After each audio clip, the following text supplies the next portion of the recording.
بہت زیادہ آ گئے بھائی. جو آپ حرام کر رہے ہیں میں کسی کی فیور نہیں کر رہا, غلط ہے. ان اداروں کا فرض بنتا ہے عوام کو سہولت دے, نہیں دیتا تو آپ ان کو ووٹ ہی نہ دیں.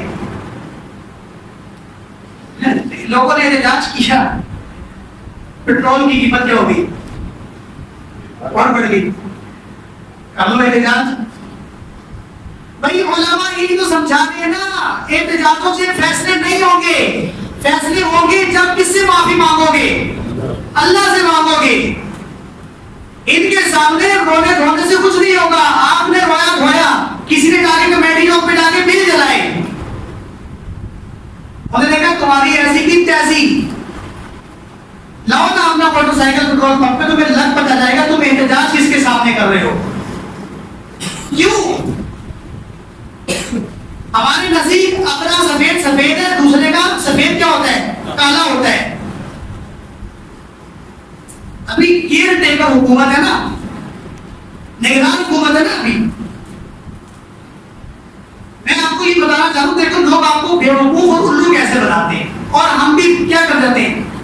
میں تو اس نظام کو صحیح ہی نہیں سمجھتا کہ جہاں پر نمازی کا ووٹ بھی برابر ہے, شرابی کا ووٹ بھی برابر ہے. یعنی ایک بندہ کو کیا دیا, 50 نمازیوں نے ووٹ دیا. نمازی غلط فیصلہ تھوڑی کریں گے. ایک بندہ نماز پڑھتا ہے, پرہیزگار ہے, وہ کام کاج بھی جانتا ہے, دنیا کے معاملات چلانے جانتا ہے, 50 نمازی اس کے ساتھ کھڑے ہو گے, بھائی الیکشن میں تجھے ووٹ ہم دیں گے. اسی کے سامنے ایک شرابی کھڑا ہو جاتا ہے, اور یہاں 50 نمازی اس کو ووٹ دیتے ہیں اپنے کینڈیڈیٹ کو, اور شرابی کو 60 دے دیتے ہیں. تو جس اصول پہ ہم جی رہے ہیں نا, اس کا ضابطہ کیا ہے کہ شرابی کے ووٹ کا اعتبار ہوگا, نمازی کے ووٹ کا اعتبار نہیں ہوگا. تو جب اس بنیاد پر کوئی آپ کا سرپرست بنے گا, بتائیں وہ خیر لائے گا یا شر لائے گا؟ وہ شر لائے گا. یہ بات تو سمجھ نہیں آ رہی آج تک لوگوں کو. ایک کے بعد دوسرے کے پیچھے, دوسرے کے بعد تیسرے کے پیچھے. ارے بھائی جب تک بنیاد سے کام نہیں شروع کرو گے, پورا پاکستان ایک کیوں نہیں کر لیتا کہ بھائی ہم نے سب کو دیکھ لیا ہے, جاؤ اپنا کام کرو, نکلو یہاں سے.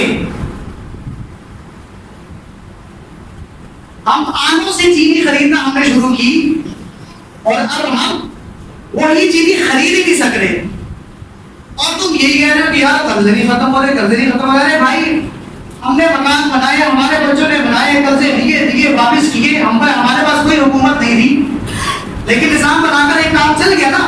تم کیسے لوگوں کی پوری دنیا کے ساتھ تمہارے تعلقات ہیں, تمہاری اپنی پراپرٹیاں جائیدادیں اتنی زیادہ ہیں, اس کے باوجود بھی جب بھی کوئی آتا ہے کہتا ہے قرضے بہت زیادہ ہو گئے, اور پھر وہ وصولی بھی کس سے ہو رہی ہے, ہم سے ہو رہی ہے, جو زندہ باد اور مردہ باد کے نعرے لگا رہے ہوتے ہیں. یہ ساری خرابیاں میرے اور آپ کے اندر ہیں. ہم اپنی صفات کو پہچانے, ہمیں اللہ نے اپنا نائب بنایا ہے, ہمارے پاس اختیار ہے اصل, ہم چینجنگ لا سکتے ہیں. یہ لوگ نہیں کہ جن کو ہم اپنا نمائندہ بنا کر بھیجتے ہیں. خدا کی قسم, یہ آج آپ کے پاس یہ جو نیا الیکشن ہوگا نا, اس کے بعد دیکھنا اور بل مزید بڑھا کے دے دیں گے آپ کو. جو کتنے کا پیٹرول ہو گیا, 312 کا, 13 روپے کا. اب تو موٹر سائیکل بھی بیچو تو نئی سائیکل نہیں خرید سکتے آپ, وہ بھی اتنی مہنگی ہو گئی ہے. تو بات سمجھنے کی یہ ہے نا کہ جب تک میں اپنے اس حرام سے توبہ نہیں کروں گا, جس کو میں کیا کر رہا ہوں حلال سمجھ کر, جس کو میں لگا رہا ہوں, کھا رہا ہوں, پی رہا ہوں, میری زندگی پر اثرات اصل میں اس حرام کے پڑ رہے ہیں. یہ بھی اسی حرام کا ایک حصہ سمجھ لیں آپ. یہ جو ظالم حکمران ہم پر تسلط ہے نا, یہ بھی وہ جو میں حرام کروں گا دراصل حلال سمجھ کر, تو یہ بھی اسی حرام کے عذاب میں سے ایک عذاب کا آپ کیا سمجھ لیں, حصہ سمجھ لیں. جب تک میں اس حرام کو حرام نہیں سمجھوں گا, جس کو میں زبردستی حلال بنا کر اپنے لیے حلال کر کے کھا رہا ہوں, اپنے بچوں کو کھلا رہا ہوں, اور میں نہیں دیکھ رہا کہ چاہے بہنوں کی وراثتیں اس میں کھائی جا رہی ہیں, چاہے یتیم میرے بھائی کے بچے یتیم, ان کی جائیدادیں ہڑپ کر کے میں اپنے بچوں کی کچھ بنا رہا ہوں, یا میں اپنے ملازمین کا دکانوں میں حق مار رہا